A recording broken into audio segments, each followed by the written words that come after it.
Cute इसने मुझे रुला देना है। क्या हो गया रामीन? तो बड़ा बच्चा रोते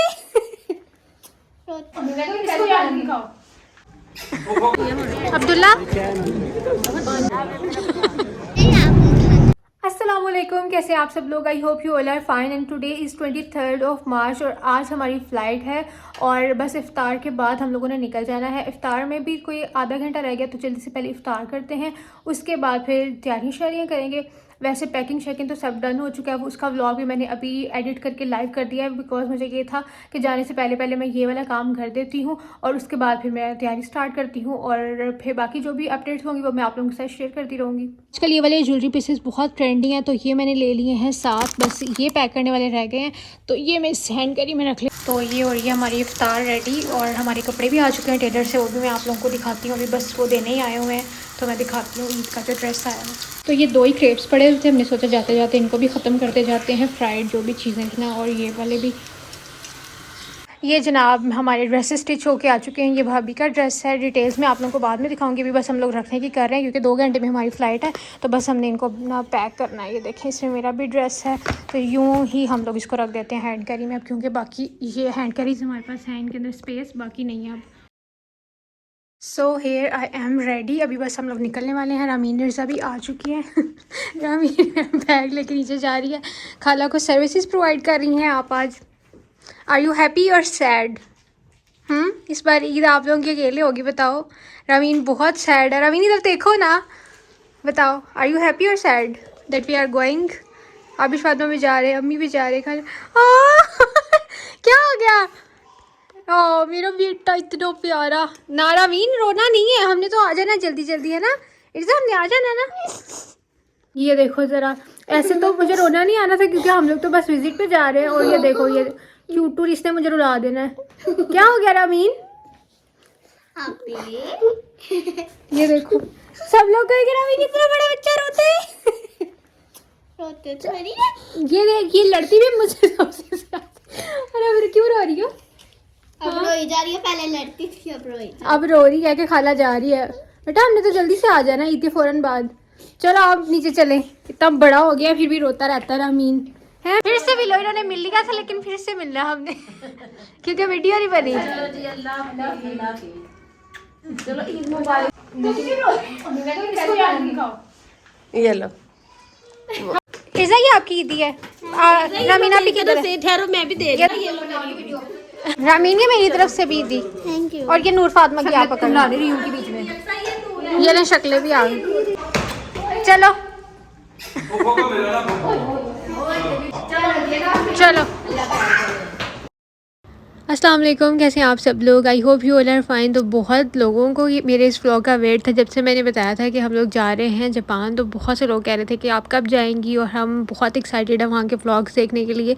तो बस आज हम फाइनली जा रहे हैं। जैसे कि मैंने आप लोगों को वीडियो के स्टार्ट में बता दिया था, व्लॉग मैं 2 दिन बाद अपलोड कर रही हूँ, लेकिन हम 23 को जो है ना वो पाकिस्तान से आए थे और 24 को हम लोग जापान पहुंच गए थे। तो इस व्लॉग में आप लोगों को पूरी हमारी जर्नी देखने को मिलेगी, पूरा ट्रैवल व्लॉग है, किस तरह से हम लोग आए थे, हमारा कहाँ कहाँ स्टे था, तो वो आप लोग देख लें। तो वीडियो का स्टार्ट बहुत इमोशनल सा था लेकिन एंडिंग बहुत अच्छी होगी तो इसलिए आप लोगों ने सैड नहीं होना है, शुरुआत देखिए एंड तक व्लॉग देखना ताकि आप लोगों को मज़ा भी आए। तो यहाँ हम लोग एयरपोर्ट पे आ गए थे, अभी बस हमारी बोर्डिंग शोर्डिंग होनी थी। तो पहले तो मैंने सोचा कि लाइव व्लॉग करती हूँ, लेकिन फिर मैंने सोचा कोई इधर से शोर आ रहा है कोई उधर, तो आप लोगों को मज़ा नहीं आएगा, क्योंकि स्टार्ट मैंने लाइव ही किया था लेकिन उसके बाद सारा मुझे वॉइस ओवर करना पड़ा। जैसे कि एयरपोर्ट पे भी बार बार थोड़ी थोड़ी देर के बाद अनाउंसमेंट्स हो रही होती हैं और प्लेन में इतना शोर होता है, वैसे ही बहुत ज़्यादा गूंज होती है, इस वजह से मैंने सोचा कि चलो इसको वॉइस ओवर ही कर लेते हैं। और माशाल्लाह बच्चे बहुत ज़्यादा एक्साइटेड हैं, आप लोगों को देख के भी पता चल रहा होगा क्योंकि ऑब्वियसली वो अपने पापा के पास जा रहे हैं तो बहुत खुश थे।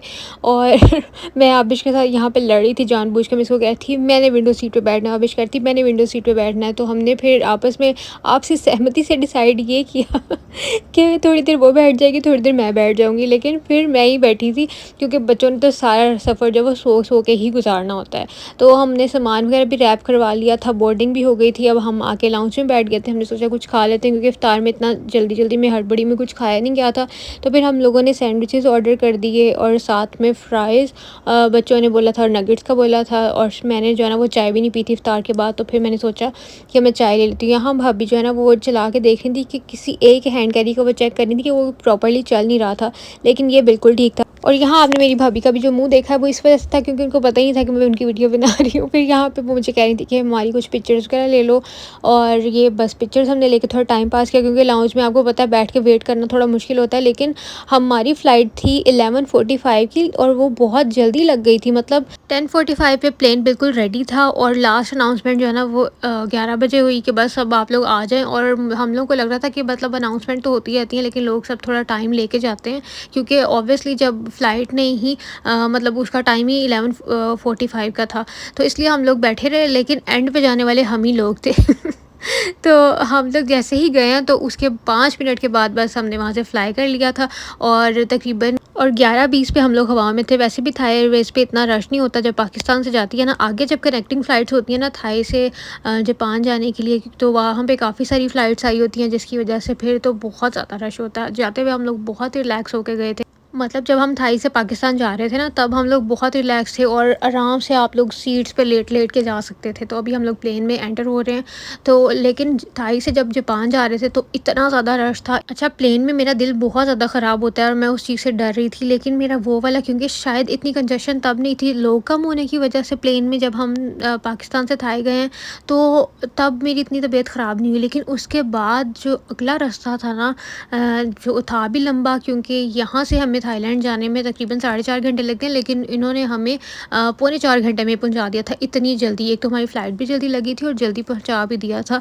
और आगे से फिर ज़्यादा टाइम लगता है जब हम थाईलैंड से जापान जाते हैं ना, तो वो तकरीबन 6.5 घंटे का टाइम लिखा होता है, लेकिन 6 घंटे या 6.25 घंटे में पहुँचा देते हैं। लेकिन तब उन्होंने तब भी हमें जल्दी पहुँचा दिया था 5.5 घंटों में, लेकिन वो टाइम मेरी तबीयत बहुत ज़्यादा ख़राब रही थी। तो जैसे कि आप लोग अभी देख रहे होंगे कि प्लेन बहुत ज़्यादा खाली था और यहाँ पर हम लोग सुकून से बैठे हुए थे और भाभी और बच्चे वगैरह पीछे बैठे थे, वो मैं आपको दिखाती हूँ। और ये फातिमा हमारे साथ बैठी थी और फ्लाइट के टेक ऑफ होने के बाद मामा चली गई थी, फिर जाके सीट पे लेट गई और सुकून से सो गई थी क्योंकि उनको 3 वाली सीट मिल गई थी। और मुझे जो है ना वो पूरी रात नींद नहीं आई। मैंने सोचा था मैं थोड़ी देर सो जाऊँगी, लेकिन मैं नहीं सो सकी, हालांकि मैं पूरे रास्ते सोती जाती होती हूँ। पहले जितनी बार भी मैंने ट्रैवल किया मुझे कोई होश नहीं आती, लेकिन इस दफ़ा मुझसे सोया ही नहीं जा रहा था। और फातिमा भी थी मेरे साथ, तो उसको ओबियसली बच्चों को तो हम अलग सीट पर नहीं भेज सकते अकेलों को, तो फातिमा को मुझे अपने पास रखना पड़ा। तो मैं उसका ध्यान रख रही थी कि वो कहीं गिर ना जाए, वो क्योंकि सोई हुई थी। तो ये देखें आप लोग, ऊपर से मैंने कैप्चर करने की पूरी कोशिश की, लेकिन रात में प्लेन में इतनी मज़े की सीन्स नहीं लग रही होती, बस ये लाइट्स मज़े की लग रही होती हैं और वो भी कैमरा जस्टिस नहीं करता। ये वैसे बहुत ज़्यादा मज़े के लग रही होते हैं, मतलब ये लाइट्स ऊपर से देखने में बहुत ज़्यादा मज़े की लग रही होती। तो मैं आप लोगों को जब थाईलैंड से जापान वाली फ़्लाइट होगी ना उसमें मैं आप लोगों को दिखाऊंगी कितना मज़े का जो है ना वो लग रहा होता है सब कुछ, क्योंकि तब दिन था तो वो जब बादलों के अंदर से जहाज़ गुजरता है ना तो ब्रेथ टेकिंग होता है वो सीन। यहाँ खाना शाना आ चुका हुआ है, लेकिन मुझे प्लेन का खाना बिल्कुल भी पसंद नहीं है, लेकिन इस दफ़ा चिकन पास्ता था तो मैंने सोचा चलो मैं ले लेती हूँ, और अगर टेस्ट अच्छा हुआ तो मैं खा लूँगी, नहीं तो मैं नहीं खाऊँगी। क्योंकि मुझसे कभी भी प्लेन में आज तक मैं जितनी दफ़ा ट्रैवल किया है ना, मैंने 1-2 बार ट्राई किया था, मुझे खाना पसंद नहीं आया और मैंने फिर कभी खाना लिया ही नहीं, क्योंकि मुझे पता नहीं क्यों अजीब सी स्मेल आती है और वैसे भी मुझे ना नोज़िया होता रहता है ट्रैवल के दौरान। तो खा तो मैंने लिया, लेकिन हशर मेरा बाद में वही हुआ, मतलब इतनी मेरी तबीयत ख़राब हुई ना, मतलब अजीब उलझन सी। और मैंने खाया भी पूरा नहीं, थोड़ा सा पास्ता लिया, थोड़ा सा चिकन लिया, बाकी सारी की सारी ट्रे मैंने वैसे ही वापस की। लेकिन फिर भी पता नहीं मेरा बाद में बहुत ज़्यादा दिल ख़राब हुआ। ऐसा लगता है मैं जहाज़ में अगर कुछ खा लेती हूँ मेरा हलक पे अटक जाता है, वो हज़म ही नहीं होता। तो आप लोग मुझे बताइएगा आप लोगों के साथ होता है या नहीं होता, क्योंकि जब मैं पाकिस्तान से थाई जा रही थी तो वो पौने 4 घंटे में उन्होंने पहुंचा दिया, तो सफ़र इतना लंबा नहीं था। तो मैं बड़ी हैप्पी कि चलो शुक्र है पहली दफ़ा मेरी तबीयत बिल्कुल सही रही है। और थाई में हमारा जो है वो 2-2.5 घंटे का स्टे था। उसके बाद फिर जब उन्होंने प्लेन में ब्रेकफास्ट दिया तो मैंने सोचा चलो पहले तबीयत ख़राब नहीं, तो मैंने तब भी थोड़ा सा ऑमलेट ले लिया। तब भी मैंने प्रॉपर पूरा नहीं खाया, थोड़ा सा मैंने फ्रूट चंक्स और थोड़ा सा ऑमलेट ले लिया, दैट्स इट। और वो जैसे मैंने खाया ना तो उसने तो मतलब पता नहीं क्यों वो शायद मशरूम्स थे उसके अंदर और ऑलिव्स थे, क्या था, लेकिन वो कुछ हैवी बन गया ना। और शायद ट्रैवल के दौरान बॉडी में वैसे भी गर्मी हो जाती है और रोज़ों की भी गर्मी हुई होती है, उसने मेरी बहुत तबीयत ख़राब की। मतलब जैसे ही मैं प्लेन से उतरी हूँ ना मुझे वॉमिट्स और बुरा हाल, मेरी बहुत ज़्यादा तबीयत ख़राब हुई। तो खैर ये तो होगी मेरी सैड स्टोरी ट्रैवल की, वो मैं आप लोगों को बाद में सुनाती हूँ। तो अभी हम थाई पहुँचने वाले थे और 20 मिनट रह गए थे और इस टाइम तक मेरी गर्दन में बहुत शदीद दर्द था, शोल्डर्स में भी। तो एक तो मैं स्टिल बैठी हुई थी, उसकी वजह से तो मैंने हिजाब कैप रिमूव कर दी क्योंकि, और यहाँ पे हम लोग लैंड करने वाले हैं और मैं आप लोगों को बाहर क्या दिखाती हूँ नज़ारे। बहुत प्यारे नज़ारे थे, पता नहीं फ़ोन में वो चीज़ इतनी मज़े की कैप्चर क्यों नहीं होती है। और मेरे जैसा बंदा, मैं तो वैसे क्लाउड्स के साथ और इस तरह की चीज़ों के साथ ऑब्सेस्ड हूँ। मतलब मैं अगर कभी देख लूँ ना मौसम अच्छा और आसमान बहुत प्यारा लग रहा है तो मैंने 7200 तस्वीरें ले लेनी होती है। और ये हम लोग एयरपोर्ट के बिल्कुल करीब आते जा रहे हैं और जैसे जैसे डिस्टेंस कम होता जा रहा है ना, सीन्स और मज़े के होते जा रहे हैं। और मैंने खैर उतनी देर में कुछ मूवीज़ वगैरह देख ली क्योंकि वेली थी, मेरे पास और कुछ करने को था नहीं। और ना भाभी सोई हैं पूरी फ़्लाइट में और ना मैं सोई हूँ क्योंकि वो भी पीछे अब्दुल्ला और आबिश को देखती रही हैं और मैं फ़ातिमा को देखती रही। तो ये देखें स्क्रीन पे आपको 1 सेकंड नज़र आ रहा होगा, तो ये बस हम लोग यानी लैंड हो ही गए हैं। और मज़े की बात ये कि बच्चे सो के उठे तो बच्चों को लगा कि हम लोग जापान पहुंच गए। तो ये अब्दुल्ला को हमने कहा अब्दुल्ला उठो उठो एयरपोर्ट आ गया। अब्दुल्ला कहता पापा कहाँ हैं, पापा कहाँ हैं। हमने कहा अभी हम लोग थाईलैंड आए, अभी जापान ही है, पापा कहाँ से आ जाए। अच्छा, इसने तो पाकिस्तान में बोलना शुरू कर दिया था, कह रहा था कि पापा ने बोला था आप आओ तो मैं एयरपोर्ट पे हूँगा। अब उसको लगा कि पाकिस्तान एयरपोर्ट पे हमें लेने के लिए आए होंगे, तो उसको ये लग रहा था। तो खैर उसके बाद फिर हम लोग थाई एयरपोर्ट, इतना बड़ा तोबा, चल चल के हशर बुरा हो जाता है। अभी तक मेरी थकावट उतरी नहीं है, बहुत ज़्यादा शदीद टांगों में दर्द, ज़ुकाम, गला ख़राब, अजीब सा सिचुएशन हुई हुई है। तो इसलिए थाई एयरपोर्ट पे उन्होंने एक जो है ना सुरंग सी बनाई हुई है और उसके अंदर ट्रेन, तो ट्रेन आपको लेके जाती है क्योंकि वो बहुत ज़्यादा बड़ा है। ट्रेन के अंदर उसके बाद भी आपको इतना ज़्यादा चलना पड़ता है जो आपका गेट नंबर है वहाँ पे जाने के लिए। तो इन शॉर्ट बच्चों के साथ ट्रैवल करना बहुत मुश्किल है, ऊपर से बच्चों का सामान भी ज़्यादा होता है। मतलब भाभी ने अपने कपड़े भी रखने थे, बच्चों के भी रखने थे। तो जो सामान तो हमने बोर्डिंग कराया, उसके अलावा हमारे पास 5 हैंड कैरीज थे और तरुने वाले हम लोग 3। मतलब बच्चे तो छोटे हैं, वो क्या कर सकते हैं। तो 2 कभी मैं पकड़ूं, 2 कभी भाभी पकड़ें, कभी मामा 1 पकड़ लें, कभी मामा 2 पकड़ लें, यानी इस तरह हम लोग पूरे रास्ते जो है ना बच्चों को और सामान तरूते लाए। So we have reached Thailand और यहाँ पर इतनी शदीद किस्म की गर्मी है ना, तो अभी हम लोग वेट कर रहे हैं क्योंकि यहाँ पे हमारा स्टे है फॉर अबाउट 2 आवर्स का। तो उसके बाद हम यहाँ से फ़्लाई करेंगे फॉर जापान। और यहाँ पे एक तो गर्मी इतनी ज़्यादा है ना, दूसरा चलना बहुत पड़ता है क्योंकि ये एयरपोर्ट बहुत ज़्यादा बड़ा है। अब्दुल्ला आप क्या कर रहे हो? अब्दुल्ला फुल स्टिकर और स्टिकी हो गया। इसके बाद जितने उन्होंने प्लेन में स्टिकर दिए थे सब इसके मुँह पे हाथों पे लगा रहे हैं।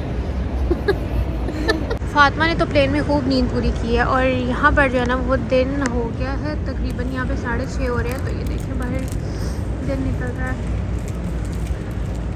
तो अब हम लोग जापान जाने के लिए फिर से फ़्लाइट पकड़ने के लिए जा रहे हैं और इस टाइम हिम्मत जवाब दे चुकी थी। मतलब टांगों को ऐसे खिंच खिंच के तरू के, जो मैंने पहले वर्ड बोला ना, तो बस ऐसे ही हम लोग को जो है ना अपना आप ही घसीटना पड़ रहा था। मेरी तो कुछ ज़्यादा ही हिम्मत ख़त्म हो गई थी, पता नहीं क्यों। मैं बहुत ज़्यादा जल्दी जो है ना थक जाती हूँ, या शायद इतना ज़्यादा कभी हम लोगों ने काम नहीं किया ना, बॉडी को इतनी ज़्यादा कभी मशक्क़त दी नहीं है। तो इस वजह से फिर जब आपको ओकेजनली ऐसी चीज़ें करना पड़ती हैं या आपकी नींद भी पूरी ना हुई हो तो तब तो बिल्कुल भी काम नहीं हो रहे होते।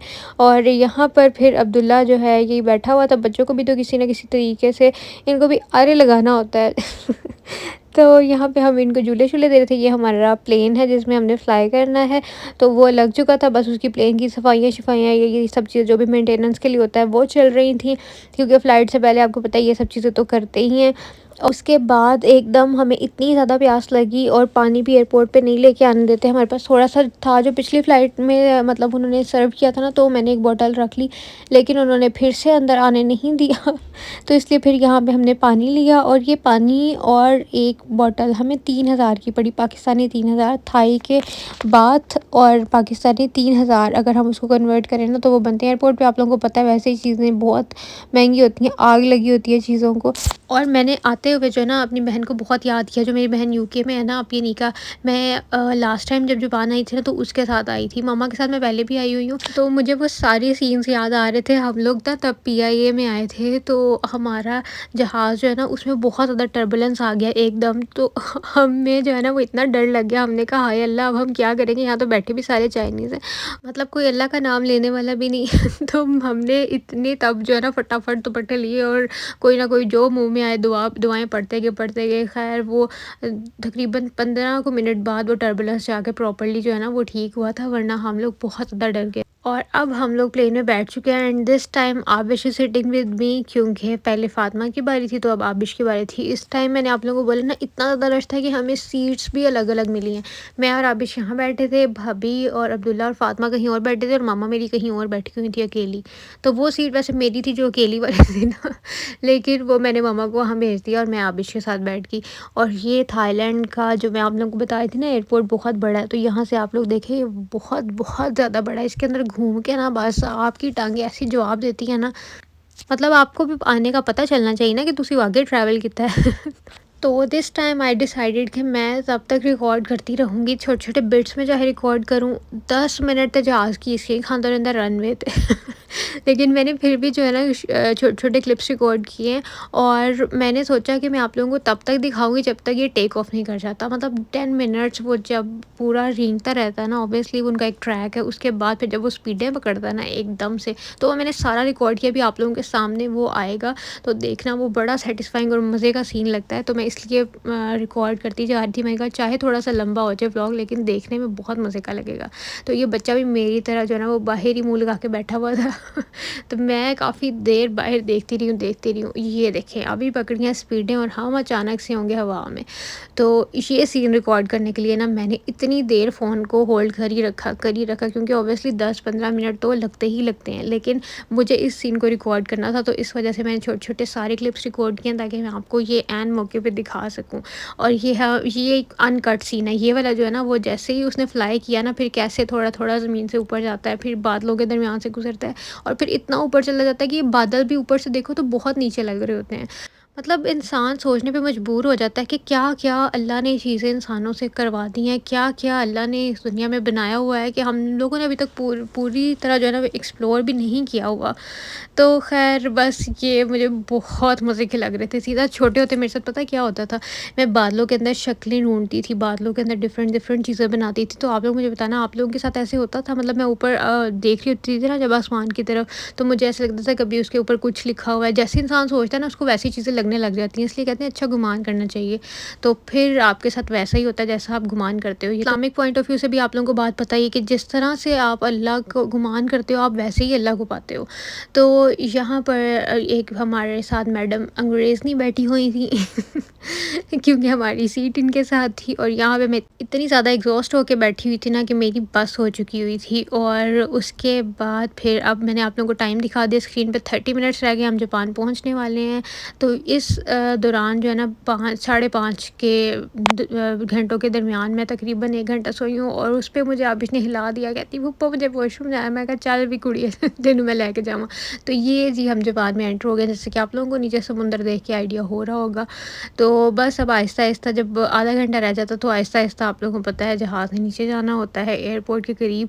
तो फिर ये सब सीन्स बहुत क्लियर हो जाते हैं और मेरा फिर से दिल किया कि मैं आप लोगों को दिखाती हूँ, क्योंकि दुनिया बहुत बड़ी है। आप जितनी देखते जाओगे उतना ही आप अल्लाह की कुदरत पे हैरान होते जाओगे कि ये भी है जो कि हमने देखा ही नहीं हुआ। और आप लोगों ने मेरी कल की वीडियोस पे इतने प्यारे प्यारे कमेंट्स किए और सबने बोला कि अब डेली व्लॉग अपलोड करने हैं आपने और हमें जापान दिखाना है। तो मैं ज़रूर इंशाल्लाह दिखाऊंगी, जो जो मैं करूँगी, जहाँ जहाँ जाऊँगी सब आप लोगों के साथ शेयर करूँगी। बस आप लोगों ने जल्दी से कर लेना वीडियो को लाइक, इससे बहुत ज़्यादा मोटिवेशन मिलती है। हम कंटेंट क्रिएटर्स को एक किक मिलती है कि नहीं अब जल्दी से काम करना है। जैसे कि मैं फिर से बहुत रेगुलर हो गई हूँ लास्ट 2-3 मंथ्स या 4 मंथ्स में। आप लोगों को पता ही है कि मैं कितनी इरेगुलर हो गई थी अपने व्लॉग्स के साथ, लेकिन अब फिर से मैं ट्राई करती हूँ कि मैं अपना व्लॉग चाहे मैं 2 दिन बाद डालूँ या 1 दिन बाद डालूँ, लेकिन मैं कोशिश करती हूँ कि मैं इतना लंबा गायब ना हो जाऊँ कि सब लोग मुझे ढूंढने लग जाए बेचारे। और पाकिस्तानी टाइम के अकॉर्डिंग जब वहाँ 8 बजे होंगे ना, 8 से 9 के दरमियान में वीडियो अपलोड कर दिया करूँगी, क्योंकि यहाँ 4 घंटों का डिफरेंस है। तो यहाँ पर रात को तब 12 बजेंगे जब मैं वहाँ के 8 बजे अपलोड किया करूँगी, क्योंकि तब तक आप लोग फ्री हो जाते हो, नमाज कुरान पाक सब कुछ पढ़ लेते हो, रोज़ा भी खुल जाता है। तो उसके बाद फिर व्लॉग आ जाया करेगा, ठीक है ना। तो ये जी इतने मज़े के सीन्स। तो यहाँ पर हमारी लैंडिंग का टाइम आता जा रहा है, तो ये हम आ गए हैं जापान अल्हम्दुलिल्लाह हम लोग खैर खैरियत से पहुंच गए हैं। जिन लोगों ने भी मुझे कमेंट करके इंस्टा पे डीएम करके पूछा तो वहाँ पे मैंने स्टोरी लगा दी थी, लेकिन यूट्यूब पे ऑब्वियसली मैं फ्री होती, थोड़ी सी बेहतर फील करती, तभी मैंने आप लोगों को अपडेट देनी थी, तो इसलिए मैंने सोचा कि मैं जल्दी से व्लॉग एडिट करती और आप लोगों के साथ शेयर कर देती। और जापान में भी जो है ना वो हमें बहुत ज़्यादा टाइम लग गया, निकलते निकलते सब चीज़ें करते रहते एयरपोर्ट से। तो आगे हमारे दोनों भाई खड़े हुए थे, अभी मैं आप लोगों को दिखाती हूँ। तो एक तो मेरा भाई, आप लोग सोच रहे होंगे कि इसका तो एक ही भाई है, तो फिर ये दो भाई क्यों बोल रही है। तो मेरी भाभी का भाई भी मतलब मेरा ही भाई हुआ, तो he works with my brother, तो इसलिए वो भी यहाँ पर पाकिस्तान में ही होते हैं, सॉरी जापान में होते हैं। तो वो तकरीबन अभी 1 साल या पता नहीं 2 साल हो गए हैं, तकरीबन 2 साल होने वाले हैं। तो इसीलिए मैंने सोचा कि वो मैं चीज़ क्लियर कर देती हूँ, क्योंकि फिर वीडियो देख के बहुत से लोगों के माइंड में बहुत से क्वेश्चंस आ जाते हैं और बहुत से लोग बहुत कुछ बोलने लग जाते हैं। तो इसलिए बस यहाँ से अब हम लोगों ने पकड़ा सामान, अब जाते हैं बाहर। और ये व्लॉग बहुत ज़्यादा लंबा हो रहा था, वैसे तो ये व्लॉग आधे घंटा प्लस हो गया था, और मुझसे ज़्यादा वॉइस ओवर भी नहीं हो रहा क्योंकि मेरा गला ख़राब है। तो मैं इंशाल्लाह नेक्स्ट व्लॉग यहीं से स्टार्ट करूँगी। और ये बच्चों को जो है ना वो फ्लावर्स दिए थे उनके पापा ने और मामू ने, बस अब्दुल्ला तो आते ही पापा पापा करने लगे था, वो मैं कैप्चर नहीं कर सकी जब सब मिल रहे थे। उसकी वजह ये थी कि मैं इस सामान को तरू रही थी, जो मैंने हाथ में ट्रॉली पकड़ी हुई थी ना, खैर वो अब भाई ने पकड़ ली है। तो ये भाभी अपने भाई से मिल रही है और मजाक कर रही हैं। तो बस यहाँ हम लोग जाएंगे पार्किंग की तरफ और अपनी गाड़ी में बैठेंगे और घर चले जाएंगे, ठीक है ना। तो नेक्स्ट व्लॉग आप लोगों को मेरा यहीं से देखने को मिलेगा, और अगर व्लॉग अच्छा लगा तो जल्दी से लाइक शेयर सब्सक्राइब कर देना है। और मैं आप लोगों से मिलूंगी कल, तब तक जी अपना ख्याल रखिएगा, मुझे दुआ में याद रखिएगा। अल्लाह हाफिज़, बाय बाय।